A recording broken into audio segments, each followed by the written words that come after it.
Hello मेरे प्यारे दोस्तों, मैं आप सभी का स्वागत करता हूं आज की इस लास्ट वीडियो लेक्चर में। तो चलिए आज हम लोग सीखेंगे इलेक्ट्रोमैग्नेटिक वेव्स का वेवलेंथ रेंज और फ्रीक्वेंसी रेंज और सबसे जो इंपॉर्टेंट है इसका यूज के बारे में। ठीक है, तो इस पूरे वीडियो लेक्चर में बने रहना है, कहीं भी स्किप नहीं करना है, आपको सारी बातें समझ में आएगा। ठीक है, और अगर आप बोर्ड के एग्जाम के स्टूडेंट हैं तो आपके लिए बहुत ज्यादा इंपॉर्टेंट होने वाला है। ओके, तो चलिए आज देखते हैं, हम लोग स्टार्ट करते हैं। मैं सबसे पहले बताना चाहूंगा कि मैंने पिछला वीडियो में आप लोगों को क्या क्या बताया था।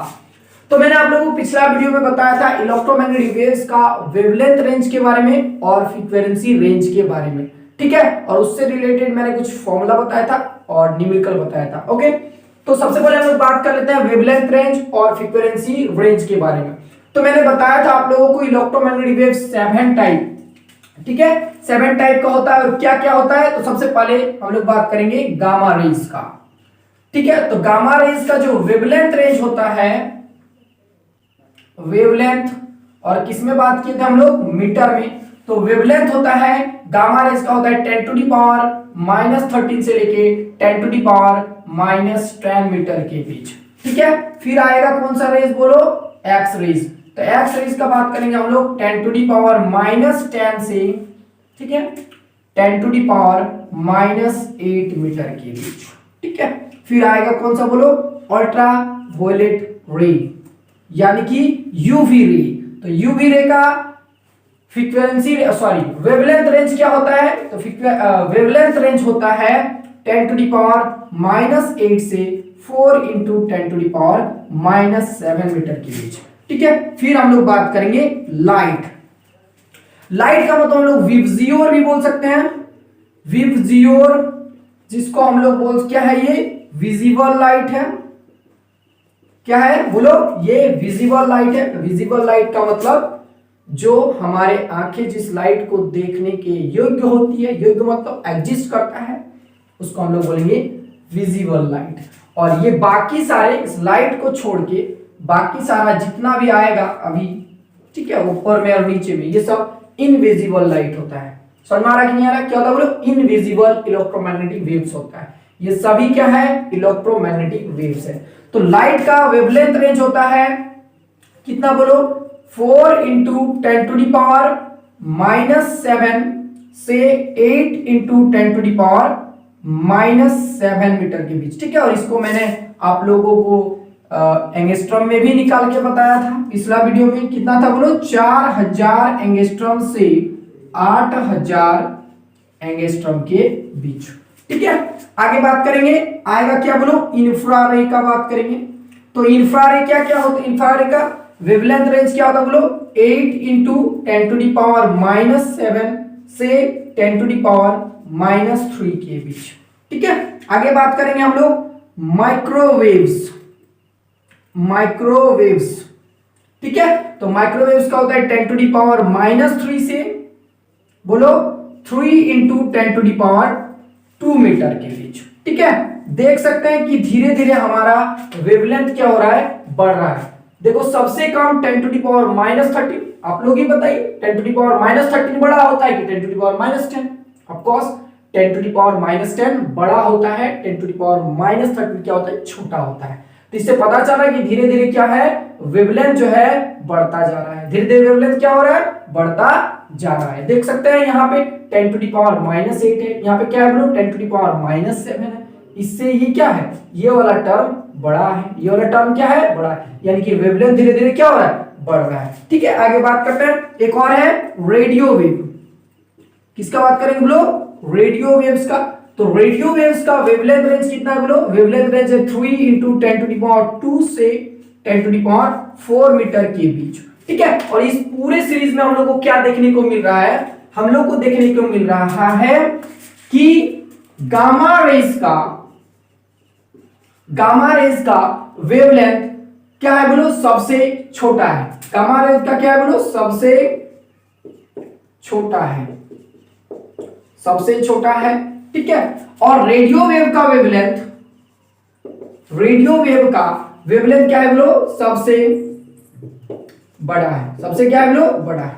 यानी कि इस बात करें तो अगर इसको रेंज में सजाएं तो कुछ इस तरह का हम लोग सजा सकते हैं वेवलेंथ रेंज के आधार पर। किसके आधार पर बोलो, वेवलेंथ रेंज के आधार पर, कि गामा रेज का, यहां पे देख सकते हैं, हम बता रहा हूं कि यहां गामा रे का वेवलेंथ सबसे कम होता है, तो बोल सकते हैं गामा रे, ठीक है, is less than X rays, ठीक है, इज लेस देन बोलो अल्ट्रावायलेट रे, यूवी रेज, ठीक है, इज लेस देन, ठीक है, इज लेस देन, आगे आ जाएगा लाइट, क्या होगा बोलो, लाइट होगा। फिर क्या आएगा, इज लेस देन इंफ्रारेज, फिर क्या आएगा बोलो micro, is less than micro, is less than बोलो radio, is less than radio. समझ में आ रहा है कि नहीं आ रहा? यानी कि समझ में ये पूरा क्लियर आ रहा है हम लोगों को कि रेडियो वेव का वेवलेंथ सबसे ज्यादा होता है, रेडियो वेव का वेवलेंथ सबसे ज्यादा होता है। ये किसके आधार पर है बोलो, ये है वेवलेंथ के आधार पर। किसके आधार पर बोलो, वेवलेंथ के आधार पर। तो वेवलेंथ के आधार पर सबसे ज्यादा वेवलेंथ जो होता है वो होता है रेडियो वेव का, और सबसे कम होता है गामा रेज का। गामा रेज से थोड़ा सा ज्यादा होता है एक्सरे का, एक्सरे से थोड़ा ज्यादा होता है अल्ट्रावायलेट रे का, उसके बाद लाइट, उसके बाद इंफ्रारेड, फिर माइक्रोवेव और फिर रेडियो वेव्स का। यानी कि रेडियो वेव्स का वेवलेंथ सबसे ज्यादा, ठीक है। अगर बात करें एनर्जी का, तो मैंने आप लोगों को बताया था कि जो इलेक्ट्रोमैग्नेटिक वेव्स है, इलेक्ट्रोमैग्नेटिक वेव्स का एनर्जी मैंने आप लोगों से डिस्कशन किया था कि एनर्जी E इक्वल टू होता है एच न्यू, जहां न्यू जो है, न्यू क्या बोलो, फ्रीक्वेंसी है, न्यू क्या बोलो, फ्रीक्वेंसी है। अब बात करते हैं न्यू का, मैंने एक और फॉर्मूला बताया था, C equal to nu lambda, C equal to nu lambda, that means nu equal to C by lambda. अब यहां पे बात करते हैं कि जिसका वेवलेंथ सबसे कम होता है, जिसका वेवलेंथ सबसे कम होगा, जिसका वेवलेंथ सबसे कम होगा, उसका फ्रीक्वेंसी सबसे ज्यादा होता है। उसका फ्रीक्वेंसी क्या होगा बोलो, सबसे ज्यादा होता है। इस पॉइंट को नोट कीजिएगा आप लोग, क्या, जिसका वेवलेंथ सबसे कम होता है उसका फ्रीक्वेंसी सबसे ज्यादा होता है, जिसका वेवलेंथ सबसे कम उसका फ्रीक्वेंसी सबसे ज्यादा। तो वाई रे का वेवलेंथ सबसे कम होता है, तो वाई रे का फ्रीक्वेंसी सबसे ज्यादा होगा, तो फ्रीक्वेंसी सबसे ज्यादा होगा तो एनर्जी सबसे ज्यादा वाई रेज का होगा। तो वाई रे का एनर्जी सबसे ज्यादा और रेडियो वेव का एनर्जी सबसे कम होता है। क्यों? क्योंकि रेडियो वेव का वेवलेंथ सबसे ज्यादा है ना। रेडियो वेव का वेवलेंथ, अगर रेडियो वेव के लिए बात किया जाए, किसका बात करें बोलो, रेडियो वेव का, तो अभी जस्ट हम लोग बात कर चुके हैं कि C equal to nu lambda, that means nu equal to C by lambda, ठीक है। अगर बात करें रेडियो वेव का, रेडियो वेव, तो रेडियो वेव का वेवलेंथ है सबसे ज्यादा, तो इसका फ्रीक्वेंसी होगा सबसे कम और इसका फ्रीक्वेंसी होगा सबसे कम, तो इसका एनर्जी भी हो जाएगा सबसे कम, यानी कि एनर्जी भी क्या हो जाएगा बोलो, सबसे कम हो जाएगा। बात समझ में आ रही है? तो सबसे ज्यादा एनर्जेटिक कौन सा है, गामा रेज है। गामा रेज जो है सबसे ज्यादा एनर्जी, सबसे पावरफुल क्या है, गामा रेज है। फिर उसके बाद क्या आएगा बोलो, एक्सरे, फिर आएगा अल्ट्रावायलेट रे, फिर आएगा लाइट, फिर आएगा इंफ्रारेड, फिर आएगा माइक्रोवेव, फिर आएगा रेडियो। एक बार और आई रिपीट, रेडियो वेव का वेवलेंथ सबसे ज्यादा, तो रेडियो वेव का फ्रीक्वेंसी सबसे कम, और रेडियो वेव का फ्रीक्वेंसी सबसे कम, इसका एनर्जी भी क्या होगा, सबसे कम होगा। गामा रे का बात करें तो गामा रे का वेवलेंथ सबसे कम होता है, ठीक है। तो गामा रेज का फ्रीक्वेंसी सबसे ज्यादा होगा और गामा रेज का फ्रीक्वेंसी सबसे ज्यादा होगा, तो इसका एनर्जी भी क्या होगा, बहुत ज्यादा होगा। फ्रीक्वेंसी कैसे निकाल सकते हैं, बाय दिस फॉर्मूला, ठीक है। Frequency formula C by lambda, lambda is given here, ठीक है। तो हम फ्रीक्वेंसी क्या कर सकते हैं, फाइंड आउट कर सकते हैं। ओके, ये बात समझ में आ गया। ओके, आज हम लोग बात करेंगे लाइट के बारे में थोड़ा सा, कि ये जो विबजियोर होता है और ये 7 कलर का है, ठीक है। वोयलेट है, इंडिगो है, ब्लू है, ग्रीन है, येलो है, ऑरेंज है और रेड है। आज इसके बारे में बात करेंगे और इसके वेवलेंथ के बारे में बात करते हैं। ओके, तो देखते हैं हम लोग, ठीक है। आज हम लोग बात करेंगे विजिबल लाइट के बारे में। Visible light that means VIBGYOR. क्या होता है बोलो? विबज्योर। जो लाइट जो है 7 कलर से मिलके बना हुआ है, ठीक है। कितना से बोलो? 7 कलर से मिलके बना हुआ है, जिसको हम लोग क्या बोलते हैं बोलो? विबज्योर बोलते हैं।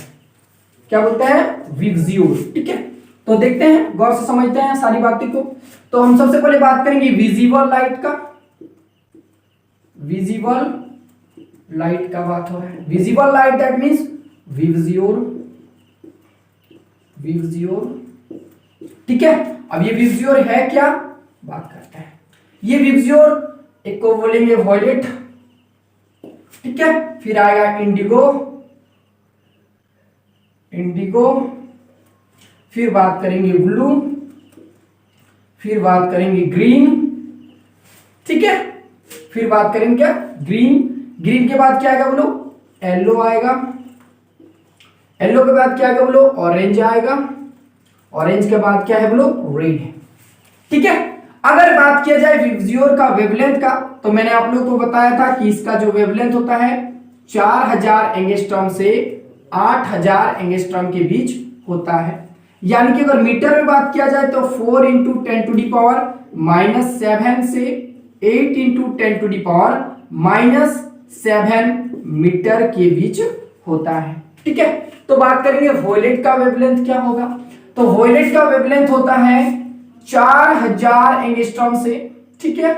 4000 एंगस्ट्रॉम से 45, ठीक है, 4500 एंगस्ट्रॉम के बीच होता है, ठीक है। इंडिगो का बात करें तो सेम टू सेम इसका भी यही होता है, 4000 से 45 एंगस्ट्रॉम के बीच। अगर ब्लू का बात करें तो 45, ठीक है, 100 एंगस्ट्रॉम से लेके 5000 एंगस्ट्रॉम के बीच होता है। अगर बात करें ग्रीन का, तो ग्रीन का बात करें तो ग्रीन का होता है 5000 एंगस्ट्रॉम से, ठीक है, 5700 एंगस्ट्रॉम के बीच होता है, ठीक है। अगर बात करें येलो का, तो येलो का होता है 57, ठीक है, 57 एंगस्ट्रॉम से लेके 5900 एंगस्ट्रॉम के बीच होता है। ऑरेंज का बात करें तो 59, ठीक है, 5900 एंगस्ट्रॉम से लेके 6200 एंगस्ट्रॉम के बीच होता है। और बात करें अगर रेड का, तो रेड का वेवलेंथ सबसे ज्यादा होता है और इसका जो वेवलेंथ है देख सकते हैं, ठीक है, 6200 एंगस्ट्रॉम से लेके 7800 एंगस्ट्रॉम, या फिर इसी को हम लोग डायरेक्ट बोल सकते हैं 8000 एंगस्ट्रॉम के बीच होता है, ठीक है। अब आप लोग यहां से समझ सकते हैं कि इसका वेवलेंथ क्या होता है, सबसे ज्यादा होता है रेड का, और वॉयलेट का वेवलेंथ क्या होता है, सबसे कम होता है। रेड का वेवलेंथ देख सकते हैं, रेड का वेवलेंथ बहुत ज्यादा है, ये वाला।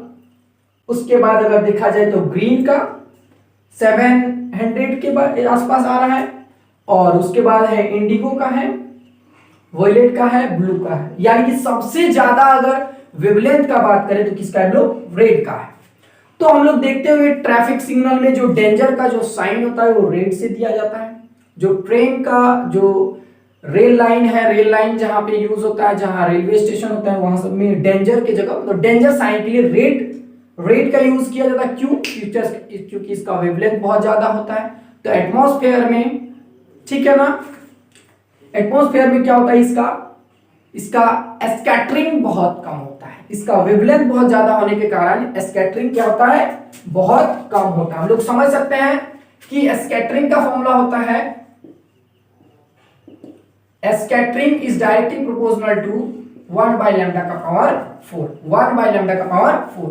अब देख सकते हैं यहां पे कि जिसका वेवलेंथ सबसे ज्यादा होगा उसका स्कैटरिंग क्या होगा, सबसे कम होता है। यानी एटमॉस्फेयर में जो है ठीक है, तो हमारे जो एटमॉस्फेयर है उसमें रेड कलर का स्कैटरिंग बहुत कम होता है, because the wavelength is very high. इसका वेवलेंथ बहुत ज्यादा होने की वजह से स्कैटरिंग क्या होता है, बहुत कम होता है। तो ये रेड लाइट जो है वो हम लोग को दूर से ही दिख जाता है, दूर से काफी दूर से जो है रेड लाइट हम लोग को दिख जाता है। उसके बाद हम लोग पता कर सकते हैं कि वहां पे क्या है, डेंजर है, कुछ खतरा है, तो हमें क्या करना है, सावधानी बरतना है।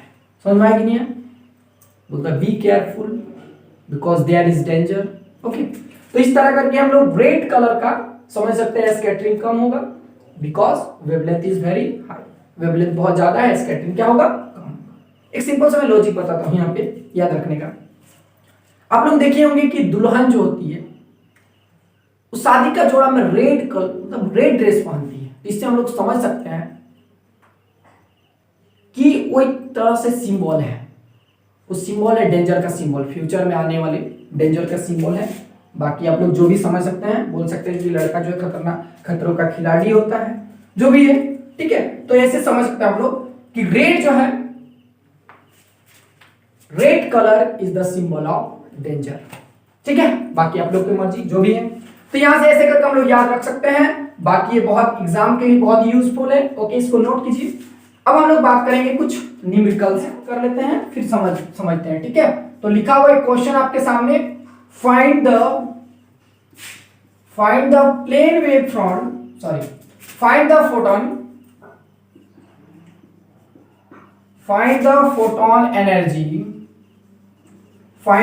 Photon energy in units of electrovolt. Find the photon energy in units of electrovolt and in watt hour for electromagnetic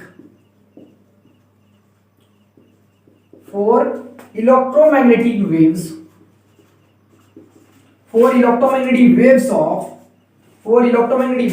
wavelength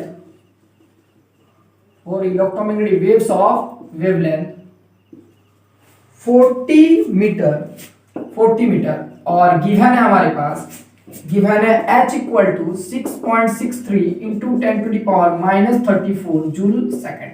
ये हमारे पास क्या है, गिवन दिया हुआ है, ठीक है। तो इस क्वेश्चन को हम लोग सॉल्व करें। बोला find the photon energy in unit of electronvolt, मतलब फोटोन एनर्जी निकालना है। मैंने बताया था कि इलेक्ट्रोमैग्नेटिक वेव जो है वो छोटे छोटे पार्टिकल से मिलकर बना होता है, जिनको फोटोन कहा जाता है, और उन्हीं फोटोन के एनर्जी को क्या करना है, इलेक्ट्रोवोल्ट में निकालना है, और फिर उसी को किस में निकालना है, वाट आवर में निकालना है, ठीक है। For electromagnetic waves of 40 metre wavelength, जिसका जो है for electromagnetic waves of wavelength 40 metre, जिसका वेवलेंथ कितना दिया है बोलो, जिसका वेवलेंथ दिया है 40 मीटर दिया है, ठीक है। तो हम लोग सॉल्व करते हैं इसी क्वेश्चन को, बहुत इजी है। देखो तो वेवलेंथ दिया है कितना बोलो, 40 मीटर, ठीक है। हमको निकालना है find the energy of photon, find the energy of photon. तो एनर्जी ऑफ फोटोन होता है E इक्वल टू होता है h nu, E equal to होता है h न्यू। अब यहाँ पे देखते हैं कि न्यू जो है दिया नहीं है, न्यू के बारे में हमको नहीं पता है, तो क्या करेंगे, हम लोग जानते हैं C equal to nu lambda होता है, ठीक है। तो यहीं पे समझ सकते हैं कि न्यू इक्वल टू कितना होगा, तो न्यू इक्वल टू होगा C बाय लैम्डा, तो E इक्वल टू हो जाएगा बोलो h C बाय लैम्डा। अगर पुट करें सारा वैल्यू तो एनर्जी ऑफ फोटोन निकल जाएगा, वेवलेंथ पता है, C कांस्टेंट होता है, h भी क्या होता है, कांस्टेंट होता है। तो पुट करते हैं यहाँ पे 6.67 इंटू 10 टू दी पावर -34, ठीक है, और into 3 into 10 to the power 8 upon यहाँ पे हो जाएगा बोलो 40। ये किस में आ जाएगा बाबू, इसमें आ जाएगा जूल में, किस में आ जाएगा बोलो, जूल में आएगा। कोई दिक्कत है क्या, चलो। अब इसी को हम लोग को किस में कन्वर्ट करना है, हम लोग इलेक्ट्रोवोल्ट में कन्वर्ट करना है। मैंने आप लोग इलेक्ट्रोवोल्ट के बारे में बताया था कि 1 इलेक्ट्रोवोल्ट, नोट कर लेना इस बात को, 1 electronvolt equal to 1.6 into 10 to the power -19 joule होता है। तो आप बताओ कि 1 जूल बराबर कितना होगा, तो 1 जूल बराबर होगा 1/1.6 into 10 to the power -19 electronvolt. इसी टर्म को नीचे भेज देंगे तो निकल जाएगा क्या, 1 जूल बराबर हो जाएगा 1 जूल बराबर कितना हो जाएगा बोलो, 1, देखो 1/1.6 into 10 to the power -19 electronvolt होगा। बात समझ में आ रहा है कि नहीं आ रहा, इतना होगा।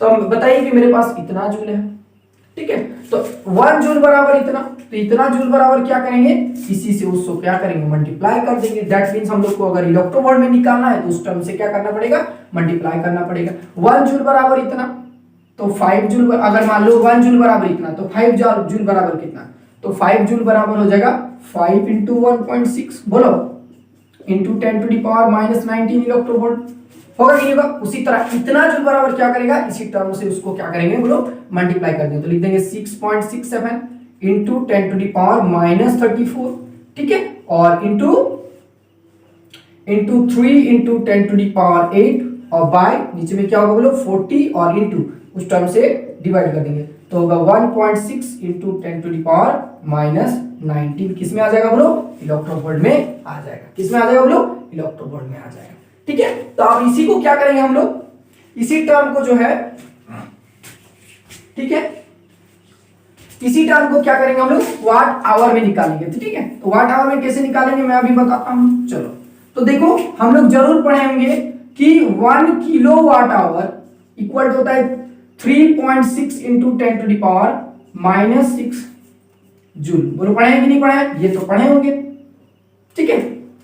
3.6 into 10 to the power minus नहीं होता है 6 जूल, इतना जूल पढ़े होंगे, ठीक है। तो 1 किलो वाट आवर बराबर इतना पढ़े हैं, करेक्ट। चलो इसको हम निकाल भी सकते थे ऐसे, देखो अच्छा देख लेते हैं कि 1 किलो वाट आवर बराबर कितना होगा। चलो तो इसको हम लोग ऐसे लिखते हैं, रुक जाओ, लिखेंगे 1 किलो वाट आवर, तो मतलब क्या होगा बोलो 1000 किलो का मतलब 10 का पावर 3, तो यहाँ 3 जीरो दे दिए, फिर दिए वाट, और इसी को क्या करेंगे सेकंड में कन्वर्ट कर देंगे। तो वाट आवर में ही एक्चुअली पूछा है, किसमें पूछा है बोलो, वाट आवर में ही एक्चुअली पूछा। अच्छा चलो देख लेते हैं हम लोग, थोड़ा सा यहाँ से 1 नंबर का क्वेश्चन और बन जाएगा। चलो तो इसको हम कर लेते हैं बोलो 60 और इंटू 60 सेकेंड, ठीक है। अगर सॉल्व किया जाए तो आएगा 36 इंटू 10 टू द पावर 5, यानी कि और सॉल्व करेंगे तो हो जाएगा 3.6 into 10 to the power 6 joule. Joule मतलब देखो वाट सेकंड, और इसी को बोलते हैं हम लोग जूल बोलते हैं, यानी कि 3.6 into 10 to the power 6 joule. किसके लिए, 1 किलो वाट आवर के लिए। 1 किलो वाट आवर बराबर कितना होता है, इतना होता है। बात समझ में आ गई। लेकिन हमको क्या पूछा बोलो, वाट आवर में कन्वर्ट करने बोला है, वाट आवर में कन्वर्ट करने बोला है, मतलब देखो समझाते हैं। चलो तो देख सकते हैं यहाँ पे, ये तो समझ गए। अच्छा एक बात और, यहीं पे हम वालों बात करेंगे 1 वाट आवर इक्वल टू कितना होगा, ठीक है। तो 1 वाट आवर इक्वल टू होगा 1 इंटू, देखो 1 इंटू 1 वाट आवर है, 1 वाट आवर बराबर कितना होगा। तो इसी को देखो गौर से, हमको जूल में कन्वर्ट करना है, देखो कैसे करेंगे, तो लिखेंगे 60 इंटू 60 सेकेंड, तो वाट सेकेंड हो जाएगा। यहाँ पे नहीं समझा, देखो इसको ऐसे कर सकते हैं। देखो यहाँ पे लिख सकते हैं 1 वाट, और इंटू यहाँ पे लिखेंगे बोलो 60 इंटू 60 क्या बोलो सेकेंड, तो सॉल्व कर देंगे तो कितना हो जाएगा बोलो 60 इंटू 60 वाट सेकेंड, और वाट सेकेंड को क्या बोलेंगे, जूल बोलेंगे, यानी कि 60 इंटू 60 जूल। समझ में आ रहा है? तो 1 वाट आवर बराबर इतना आया, तो बोलेंगे 1 जूल बराबर कितना हो जाएगा, तो 1 जूल बराबर इसी को क्या करेंगे, डिवाइड कर देंगे, तो आ जाएगा 1/60 इंटू 60 वाट आवर। समझ में आएगी? अब 1 जूल बराबर इतना आया है, समझ में आ रही है? 1 जूल बराबर इतना आया, इसी जूल को हम लोग इलेक्ट्रोवोल्ट में कन्वर्ट करके रखे हुए हैं। समझ में आया? इसी जूल को किस में कन्वर्ट करके रखे हैं, इलेक्ट्रोवोल्ट में कन्वर्ट करके रखे हैं। तो इसी टर्म को क्या करेंगे, इसी टर्म को देखो, इसी टर्म को फिर इतना से डिवाइड कर देंगे, एक बार इलेक्ट्रोवोल्ट में निकल जाएगा, अब एक बार इसी को क्या करेंगे, इसने डिवाइड कर देंगे। देखो 1 जूल बराबर इतना है, तो इतना जूल बराबर कितना होगा, इतना इंटू 60 इंटू 60। समझ में आएगी? अब इसी टर्म को देखो, यहीं पे मैं इसको मिटा देता हूं, इसको सॉल्व कर लेना आप लोग, ठीक है, इसको सॉल्व कर लेना। चलो इसी को जूल में आया था, यहाँ पे क्या था बोलो 40 था। अब इसी को क्या करेंगे हम लोग, वाट आवर में कन्वर्ट करेंगे। तो वाट आवर में कन्वर्ट करेंगे मतलब क्या करना है, देखो 1 जूल बराबर इतना आया, तो हम बोलेंगे कि 5 जूल बराबर कितना होगा, तो 5 से मल्टीप्लाई कर देना पड़ेगा। समझ में आ रहा है कि नहीं आ रहा है? चलो 5 से मल्टीप्लाई कर देना पड़ेगा, इतना तो समझ में आया कि 5 जूल बराबर इतना होगा, 1 जूल बराबर इतना, 5 जूल बराबर 5 इंटू इतना। समझ में आ रहा है कि नहीं आ रहा? गुड। तो इतना जूल बराबर कितना होगा? तो इतना जूल बराबर होगा 6.67 into 10 to the power minus 34 और into 3 into 10 to the power 8 by क्या हो जाएगा बाबू? यहाँ पे होगा 40 इंटू यहाँ पे कितना होगा बोलो? 60 और इंटू 60 क्या? Watt hour. तो ये इसको भी सॉल्व करना, अपना पूरा का पूरा ये न्यूमेरिकल बन गया। समझ में आया कि नहीं आया? बहुत इजी है। ठीक है, तो चलो आगे बढ़ते हैं। इसको क्या कर लेना बोलो? सॉल्व कर लेना। ठीक है, चलो अब लोग देखते हैं, हम लोग फिर से एक और नेक्स्ट क्वेश्चन को देखेंगे, बढ़िया वाला। चलो तो क्वेश्चन है आपके सामने ये रहा, बोला ये प्लेन इलेक्ट्रोमैग्नेटिक वेव्स ऑफ, देखना है a plane electromagnetic waves of, a plane electromagnetic waves of frequency 25 megahertz. देखो मेगाहर्ट्ज का मतलब होता है 10 टू द पावर 6। ठीक है, मेगा का मतलब कितना होता है? 10 टू द पावर 6, याद रखना। ठीक है, चलो megahertz travels in free space, travels in free space along x-axis, along x-axis a particular point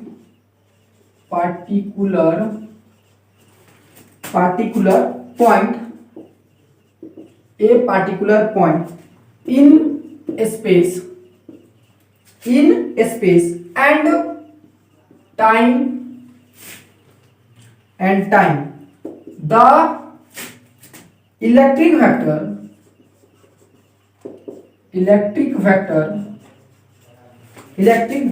is equal to दिया है 6.3 वोल्ट पर मीटर y हैट। क्या दिया है बोलो? y hat. कैलकुलेट, बहुत मस्त क्वेश्चन है, कैलकुलेट एनसीईआरटी का है, calculate vector v at the point। समझ में आया क्या बोला है? देख सकते हैं, बोला a plane electromagnetic waves of frequency. ठीक है, क्या बोला बोलो? A plane electromagnetic waves of frequency 25 megahertz, मतलब एक प्लेन इलेक्ट्रोमैग्नेटिक वेव्स है जिसका फ्रीक्वेंसी जो है कितना दिया बोलो? 25 मेगाहर्ट्ज दिया है। ठीक है, अगर इसका यूज होगा तो हम लोग यूज करेंगे। ठीक है, travels in A free space along x axis, यानी कि एक्स एक्सिस में जो है इलेक्ट्रोमैग्नेटिक वेव्स ट्रेवल कर रहा है इस एक्स एक्सिस में। समझ में आ रहा है कि नहीं आ रहा? उसके बाद बोला a particular point in A space and time the electric field vector इतना दिया हुआ है। ठीक है, क्या दिया बोलो? इलेक्ट्रिक फील्ड वेक्टर दिया हुआ है 6.3 वोल्ट पर मीटर जे हैट का मतलब समझ में आ रहा है? जे हैट मतलब वाई डायरेक्शन।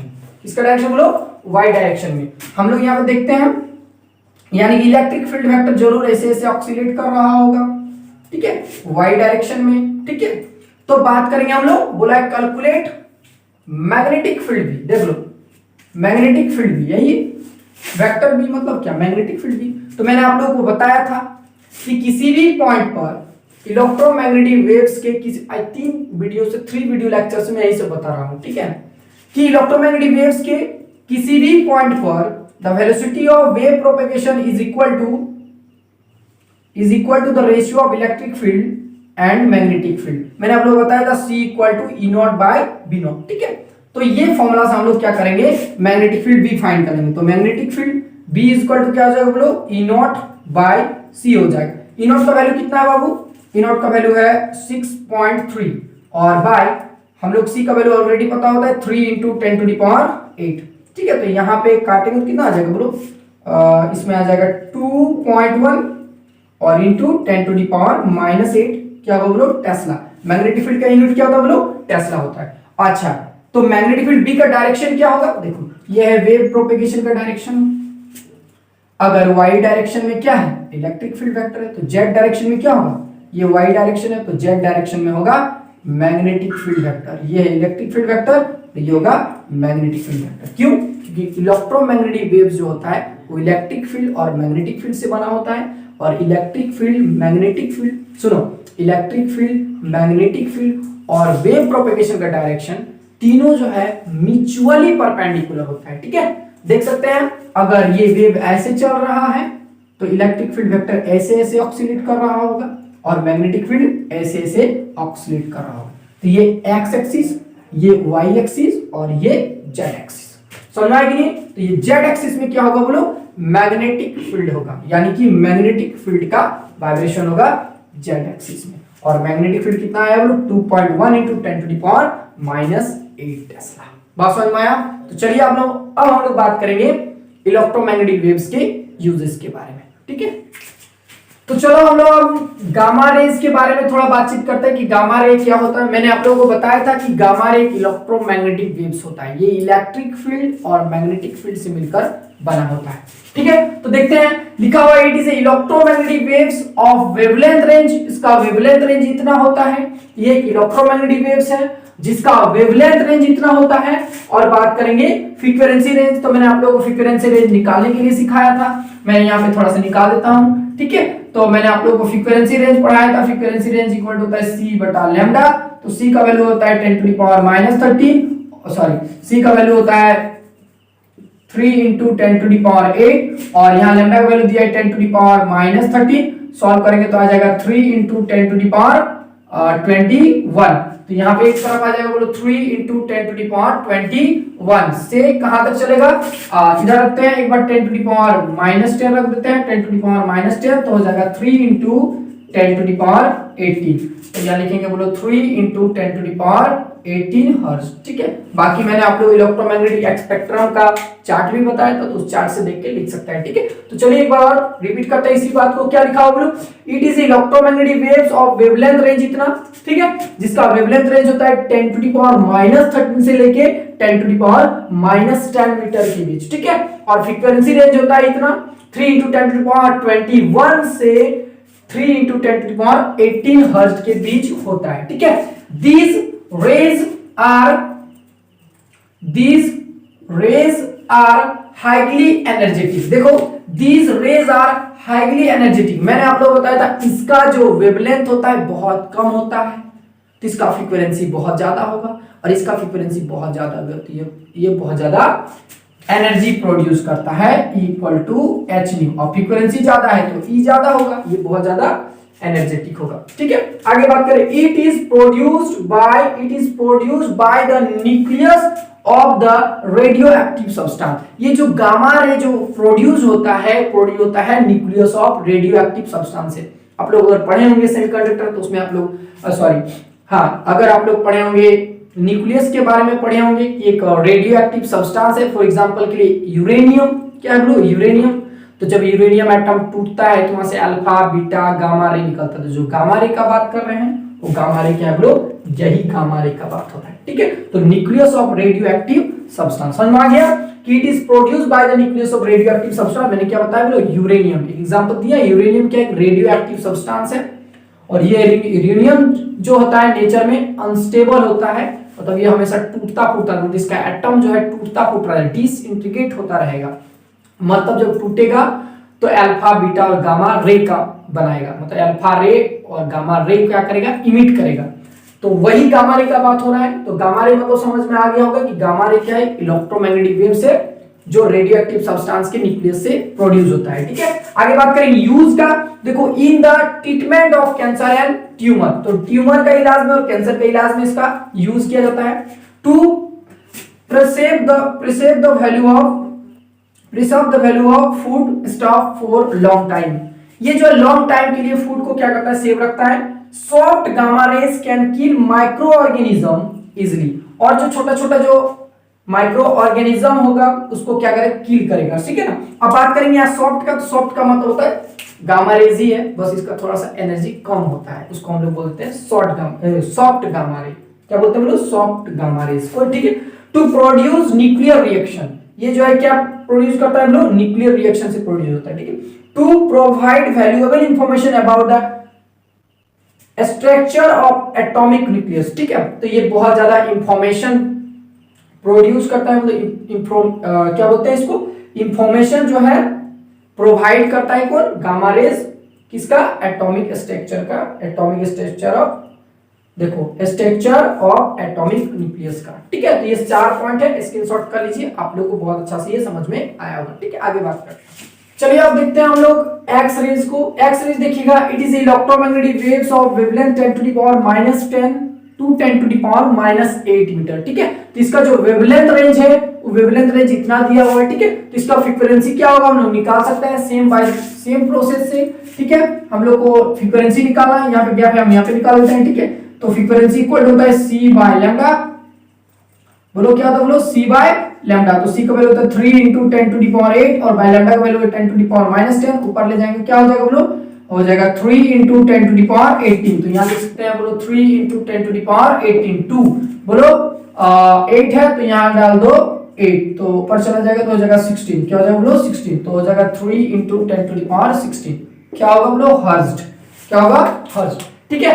तो it is electromagnetic waves of wavelength इतना और इसका फ्रीक्वेंसी रेंज इतना होता है, कोई दिक्कत है क्या, चलो ये तो समझ में आ गया होगा। चलो these are produced when high energy electrons are stopped suddenly on a metal, जब किसी मेटल पर जो है सडनली क्या करता है, इलेक्ट्रॉन रुकता है, स्टॉप होता है, तो क्या होगा, हाई एटॉमिक नंबर वाले मेटल से जब कोई इलेक्ट्रॉन क्या होता है, स्टॉपेड होता है, तो उस टाइम पे क्या एक्सरे क्या होगा, प्रोड्यूस होगा, एक्सरे क्या होगा, प्रोड्यूस होगा। देख के आप लोग समझ सकते हैं, these are produced when high energy electrons are stopped suddenly on a metal of high atomic number, ठीक है, high atomic number, ठीक है। X ray have high penetrating power, मैं समझाता हूं, पेनिट्रेटिंग पावर का मतलब होता है वेदन क्षमता, क्या होता है, वेदन क्षमता। वेदन क्षमता मतलब एक सिंपल सा बात करो, अगर पास से हम किसी आदमी को मान लो पत्थर फेंक के मारेंगे तो क्या उसको जल्दी लगेगा, बहुत जोरदार लगेगी। अगर वही बंदा अगर बहुत दूर खड़ा है और उसको फेंक के मारेंगे तो क्या होगा, जाएगा और बहुत स्लो लगेगा। पास का कंपैरिजन में दूर में बंदा अगर खड़ा है तो उसको अगर पत्थर से फेंक के मारेंगे तो उस पर स्लो लगेगा। तो पेनिट्रेटिंग मतलब होता है भेदने का क्षमता, ठीक है। अगर इतना सामने से हम इसको ठोक रहे तो इसका यहाँ पे जो वेदन क्षमता है, यानी कि बोल सकते हैं पेनिट्रेटिंग पावर इसका ज्यादा है। तो बस सिंपल सा इसमें समझना है कि एक्स रे का वेवलेंथ बहुत कम होता है, इसका एनर्जी बहुत ज्यादा होगा, तो इसका पेनिट्रेटिंग पावर बहुत ज्यादा होगा। गामा रे का भी क्या होता है, पेनिट्रेटिंग पावर बहुत ज्यादा होता है, ठीक है, बिकॉज एनर्जी बहुत ज्यादा है, ठीक है। आगे बात करते हैं, देखिए इसका यूज का बात करेंगे, ये है यूजेस है, यूजेस का बात करें क्या है, इन सर्जरी में इसका यूज कहां किया जाता है, सर्जरी में किया जाता है फॉर डिटेक्शन ऑफ फ्रैक्चर्स, क्या लिखा हुआ बोलो, डिटेक्शन ऑफ फ्रैक्चर्स। हाथ टूट जाता है तो क्या हो गया, फ्रैक्चर्स हो गया, तो हम लोग कहां चल जाते हैं, डॉक्टर के पास जाते हैं, तो सबसे पहले क्या बोलता है, जाके एक्सरे करके आओ, क्या करेंगे, एक्सरे करके आओ, बोलता है कि नहीं बोलता है, फ्रैक्चर्स पता करने के लिए कि कहां पे टूटा है, कितना टूटा है, तो देखने के लिए क्या किया जाता है बोलो, एक्सरे किया जाता है। अगर हाथ टूटा होगा, आप लोग हाथ पैर टूटा होगा तो जरूर जानते होंगे एक्सरे के बारे में, तो बस वही एक्सरे है, कुछ और नहीं है, ठीक है। आगे बात, इन इंजीनियरिंग में भी इसका यूज किया जाता है for detection of faults and cracks, ठीक है, क्रैक्स को पता लगाता है और फॉल्ट्स को पता लगाता है, कहां फॉल्ट्स है, ठीक है। इन साइंटिफिक रिसर्च में भी यूज किया जाता है for the investigation of structure of crystal के स्ट्रक्चर का इन्वेस्टिगेशन किया जाता है। आगे, arrangement of atom and molecules in the complex substance में गौर समझना है, कॉम्प्लेक्स सब्सटेंस में एटम और मॉलिक्यूल्स के अरेंजमेंट को एक्सरे द्वारा क्या किया जाता है, देखा जाता है, उसके बारे में इन्वेस्टिगेशन किया जाता है। बात समझ में आ रहा है कि नहीं, तो ये पूरा एक्सरे का यूज है। आगे अल्ट्रावायलेट रे के बारे में बात करते हैं, it is electromagnetic waves of wavelength इतना और फ्रीक्वेंसी रेंज निकाल के लिख लेना, ठीक है। अच्छा चलो हम निकाल देते हैं इसका फ्रीक्वेंसी रेंज फिर से, ठीक है। तो इसका बात करेंगे तो कितना हो जाएगा, तो न्यू इक्वल टू होगा c बाय लैम्डा, तो c बाय लैम्डा मतलब न्यू इक्वल टू c का वैल्यू कितना होगा, 3 × 10 टू द पावर 8 और लैम्डा का वैल्यू 10 टू द पावर -8, तो ऊपर जाके हो जाएगा 16, तो हो जाएगा 3 × 10 टू द पावर 16 से। उसका बात करेंगे तो इसका बात करेंगे तो क्या हो जाएगा बोलो, यहाँ पे होगा 3 × 10 टू द पावर 8 और बाय नीचे होगा 4 × 10 टू द पावर -7, यानी कि लिख सकता है 3/4 और इंटू 10 टू द पावर 15 क्या हर्ट्ज। ठीक है, तो ये होगा इसका फ्रीक्वेंसी रेंज। तो it is electromagnetic waves of wavelength इतना और फ्रीक्वेंसी रेंज इतना होता है। ठीक है, देखो the ultraviolet rays are produced by sun, sun से प्रोड्यूस होता है, स्पेशल लैंप से प्रोड्यूस होता है, और वेरी हॉट बॉडीज। ठीक है, जो बहुत ज्यादा हॉट बॉडी होता है उस हॉट बॉडी से क्या प्रोड्यूस होता है, अल्ट्रावायलेट रे प्रोड्यूस होता है। It is very harmful effect on human eyes, ये ह्यूमन आईज के लिए बहुत ज्यादा क्या होता है, हार्मफुल होता है। ठीक है, तो इस बात को माइंड में रखना, जो सन है, सन से बहुत ज्यादा अल्ट्रावायलेट रे प्रोड्यूस होता है। और हमारा आप लोग को पता होगा कि हमारा जो एटमॉस्फेयर में जो ओजोन लेयर है, ओजोन लेयर क्या करता है, अल्ट्रावायलेट रे से प्रोटेक्ट करता है पूरे अर्थ को। ठीक है, आगे बात करते हैं इसका जो यूजेस है, यूजेस देखने वाले हैं। तो यूजेस देखो क्या कहा है, एकदम इजी लैंग्वेज में लिखा हुआ है। ठीक है, in the study of molecular structure, तो मॉलिक्यूलर स्ट्रक्चर होता है उनका स्टडी करने के लिए अल्ट्रावायलेट रे का यूज किया जाता है। To destroy the bacteria, bacteria को खत्म करने के लिए किया जाता है। अलार्म में किया जाता है। In the detection of forget documents के लिए, डॉक्यूमेंट्स के लिए किया जाता है। और फिंगरप्रिंट के लिए क्या किया जाता है, कहां पे, लेबोरेटरी में। ठीक है, फिंगरप्रिंट में के लिए किया जाता है, डॉक्यूमेंट्स को फाइंड आउट करने के लिए किया जाता है, डिटेक्शन करने के लिए किया जाता है। और लास्ट में फिर क्या किया जाता है, फूड को सेफ रखने के लिए इसका यूज किया जाता है, प्रिजर्व द फूड स्टफ। ठीक है, तो इलेक्ट्रोमैग्नेटिक वेव्स का ये सारा यूज है। ठीक है, आप बढ़िया से ही लिख लीजिए इसको या फिर स्क्रीनशॉट करके रख लीजिए। ठीक है, आगे बात करेंगे इलेक्ट्रोमैग्नेटिक वेव्स का, जो है लाइट, जिसको विजिबल लाइट यानी कि विजियोर भी बोलते हैं। ठीक है, इट इज इलेक्ट्रोमैग्नेटिक वेव्स, मैंने आप लोग को बार बार बताया कि ये जो है इलेक्ट्रोमैग्नेटिक वेव्स है।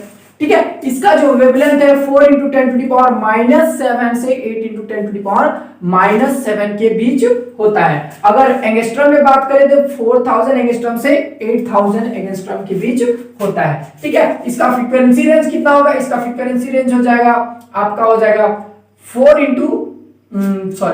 × 10 टू द पावर 15 से हो जाएगा 3/8 × 10 टू द पावर 15 के बीच आ जाएगा क्या, हर्ट्ज।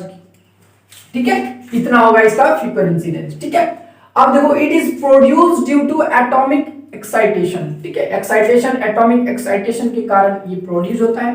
सन तो सोर्स है ही इसका। ठीक है, अब बात करते हैं without light we can't see the beautiful world. मैंने ये टर्म इसलिए लिख दिया क्योंकि देखो विदाउट लाइट, अगर लाइट नहीं होगा तो कुछ भी नहीं देख सकते हैं, मतलब पूरा वर्ल्ड क्या होगा, डार्कनेस हो जाएगा। मतलब लाइट का क्या यूजफुल बताएं, बताओ। सब बहुत सारा यूज है इसका, हम लोग इस दुनिया को देखने के लिए लाइट का जरूरत पड़ती है, बहुत ही इंपॉर्टेंट यूजफुल है ये। ठीक है, तो यही टर्म याद रख लीजिएगा कि without light we can't see the world.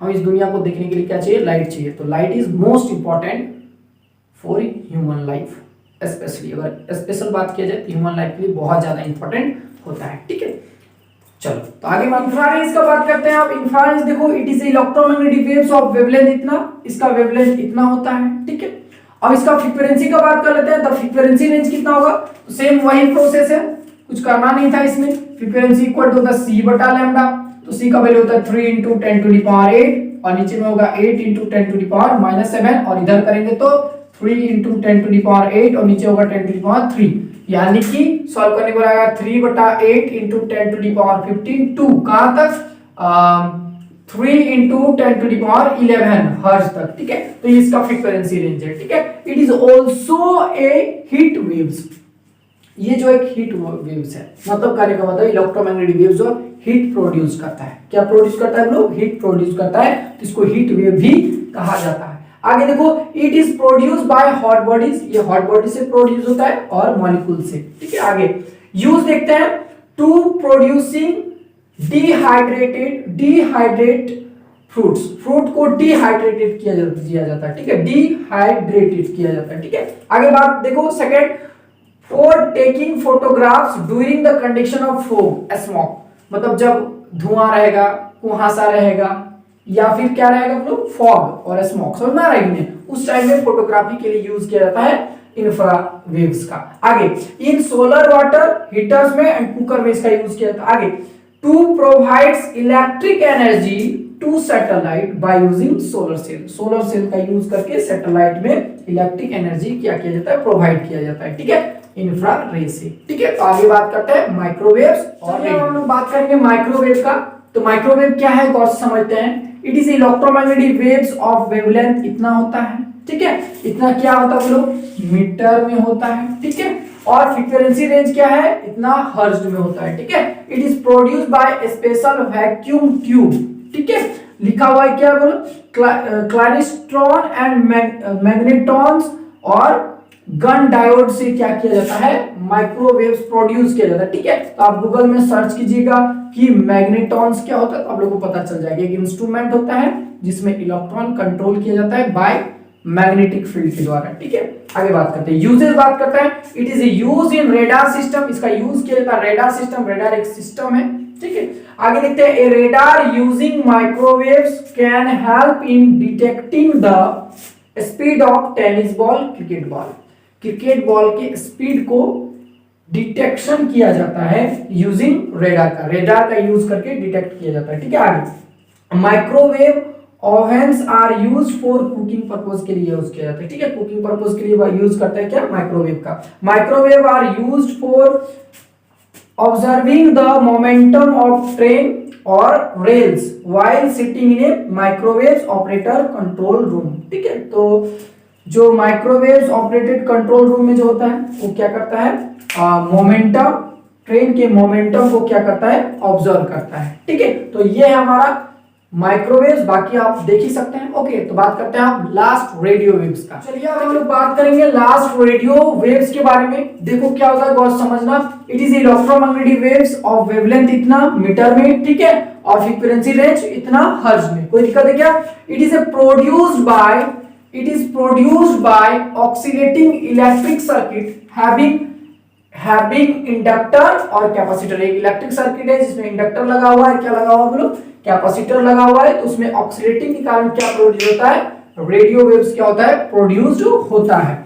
अब बात करेंगे इसका यूज का, तो देख सकते हैं it is used in ground wave propagation. आप लोग कम्युनिकेशन टॉपिक क्लास में पढ़े हैं तो वहां से पता चल ही जाएगा आगे में, ठीक है, और नहीं तो पता कर लीजिएगा। देखिए it is used in ground wave propagation, ठीक है ना। तो ग्राउंड वेव प्रोपेगेशन जब आगे कम्युनिकेशन में बात करेंगे तो ज्यादा समझ में आएगा, ठीक है। अभी देखो it is used in sky wave propagation में किया जाता है, ठीक है। टेलीविजन कम्युनिकेशन, सिंपल भाषा में समझ सकते हैं कि टेलीविजन कम्युनिकेशन में रेडियो वेव्स का यूज कर, एफएम रेडियो जो पुराने जमाने में, आज के डेट में रेडियो है, ठीक है, तो उसमें रेडियो वेव का यूज किया जाता है। It is used in phone communication, ठीक है, इसमें फोन कम्युनिकेशन भी इसका यूज किया जाता है, ठीक है। मैंने एक चीज आप लोगों को अभी तक नहीं बताया, गौर से एक चीज मैं बता देता हूं, जो रिमोट होता है हमारा रिमोट, तो रिमोट में जो लाइट का यूज किया जाता है वो किया जाता है इंफ्रारे का यूज किया जाता है। किसका यूज किया था बोलो, इंफ्रारेज का। रिमोट कंट्रोल में इंफ्रारेज का यूज किया जाता है, ये मैंने आप लोगों को अभी तक नहीं बताया था। अब इसको नोट कर लीजिए, याद रखना है किसको, रिमोट कंट्रोल में इंफ्रारेज। जो आज के डेट में जो हम लोग रिमोट यूज करते हैं वो किसका, उसमें कौन सा रेज का यूज किया जाता है, इंफ्रारेज का यूज किया जाता है रिमोट कंट्रोल में, ठीक है। तो ये पूरा सीरीज आप लोगों को खत्म हो चुका है, ठीक है। अब इलेक्ट्रोमैग्नेटिक वेव्स का एक और वीडियो बनेगा, वो एग्जाम के पॉइंट ऑफ व्यू से इंपॉर्टेंट नहीं है, तो हम लोग बात करेंगे मैक्सवेल इक्वेशन के बारे में। एक्चुअली बात करेंगे एम्पियर सर्किटल मैक्सवेल इक्वेशन के बारे में, ठीक है। तो नेक्स्ट वीडियो बनेगा एम्पियर सर्किटल मैक्सवेल इक्वेशन पे, ठीक है। तो एग्जाम के लिए, एग्जाम के पॉइंट ऑफ व्यू से इंपॉर्टेंट नहीं है, बट नॉलेज के लिए हम लोग पढ़ लेंगे। उसमें हम लोग को पूरी तरह से फील मिल जाएगा कि इलेक्ट्रोमैग्नेटिक वेव्स जो होता है, यानी कि इलेक्ट्रिक फील्ड वेक्टर और मैग्नेटिक फील्ड वेक्टर कैसे एक दूसरे का परपेंडिकुलर डायरेक्शन में वाइब्रेट करता है, हम लोग मैक्सवेल इक्वेशन से ज्यादा समझ सकते हैं, ठीक है। एकदम बेहतरीन तरीका से, बहुत ज्यादा एक्सप्लेनिंग के साथ हम लोग समझ सकते हैं, तो ठीक है। तो वेट फॉर दिस वीडियो और मिलते हैं हम लोग फिर से नेक्स्ट वीडियो में। Thank you very much.